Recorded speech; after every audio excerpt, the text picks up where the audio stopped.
one strategy I love to use is to use social media, something we all have access to, right? To further the conversation about particular episodes. So I'll either within an episode itself say, hey, if you enjoyed something about this episode, let me know on either Twitter or Instagram, which I'm very active on, and even letting people know that I'll respond and say hi. That's something that I love to do, and it allows me to connect directly with people, and that I know is something that a lot of other podcasters won't do, and so that allows me to stand out and to offer that even small little touch point, right? What I love about Twitter in particular is that it forces a short moment, but it's a moment nonetheless, right? And that way I can still make a quick connection with somebody. And what I do for social media management is I block out time during the day to actually do those interactions. I don't just kind of do it whenever they come in. I actually have it in my schedule, or else I could be on it all day. So that's sort of a side productivity tip.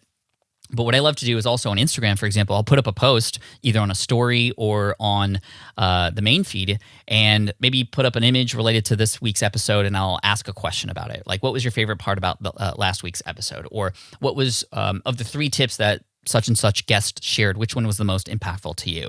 And what happens is you have your people reply. You know that they've listened to the show, or they either get reminded to listen to the show. And what happens is then you can follow up in a direct message to those people. And I love this strategy because now you get into the personal touches, right? Which is what I talk about in my book, Superfans. So now I have people go, essentially raise their hand and go, yeah, I love that episode, or I listened to that, or this was my favorite part. I could reach out and in a video, in a direct message on Instagram, I can be like, hey, George, thank you for listening to the episode. I saw your comment on the last post. Just want to say thank you so much for being a listener.